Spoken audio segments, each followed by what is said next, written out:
this is about 2 hours into the process. They started about 2 hours ago. There's a big crew, probably 12 guys or so, and they already got all the steel stripped off and they're disassembling a couple of the trusses here. They work so fast. So getting her taken apart, I'll have all my equipment freed up here probably by the end of the day. Just under 2 hours of work. They got it pretty stripped.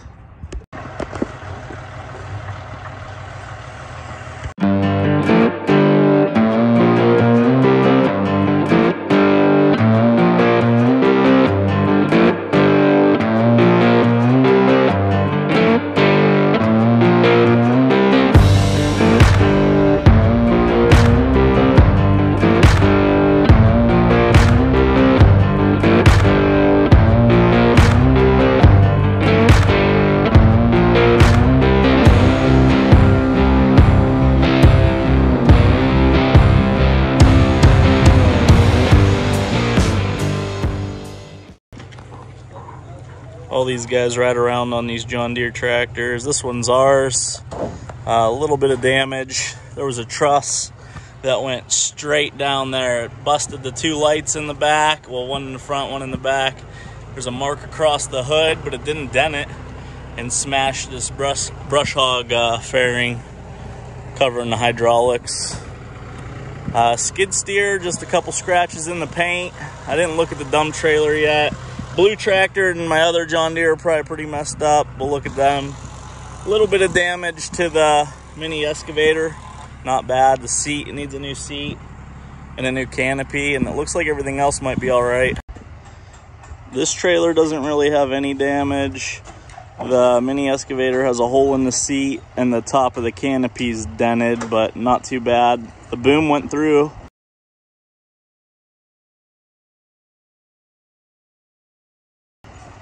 It looks like it bent the hydraulics.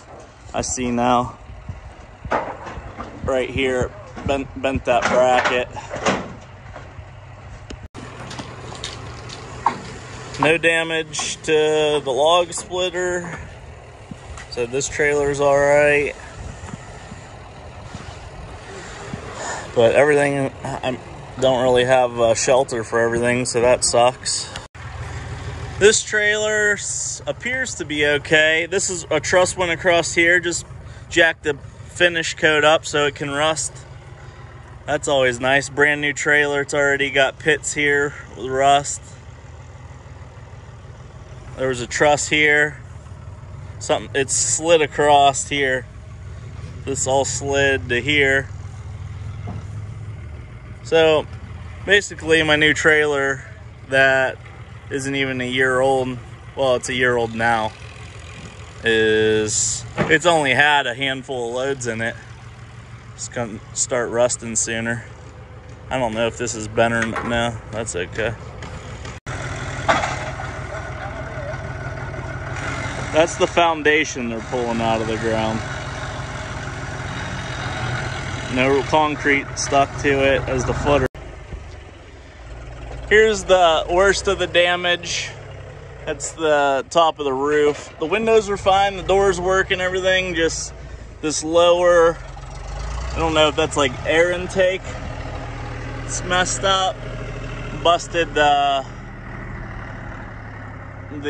roof. You can see back there, caught a little bit, and then up here, the stacks all busted up. It's all broken down there, busted apart, and I mean the whole thing wiggles now.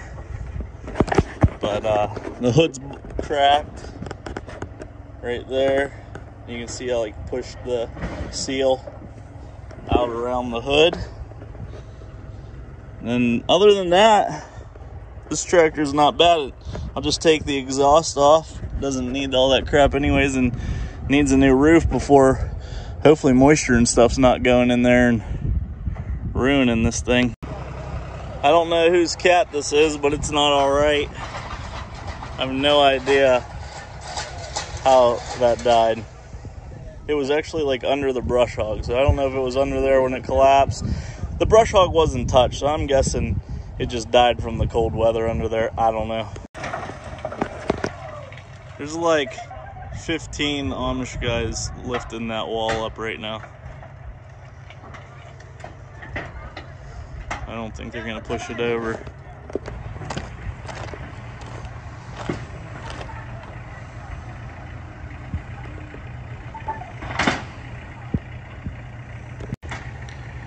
We're just putting the building back up, so this is how you do it.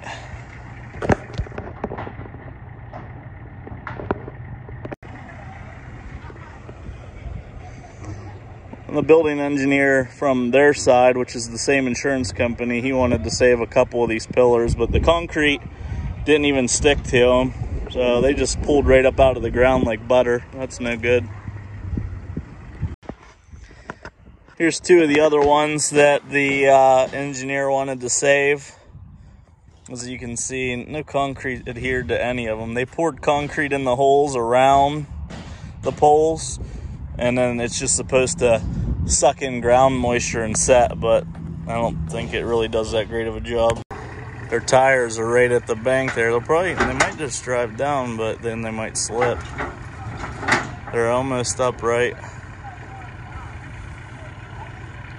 Putting her back up.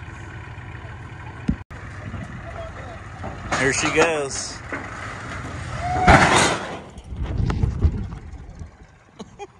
Oh, there's some wind from that. They come out so easy, hooked up to two of them. Easy.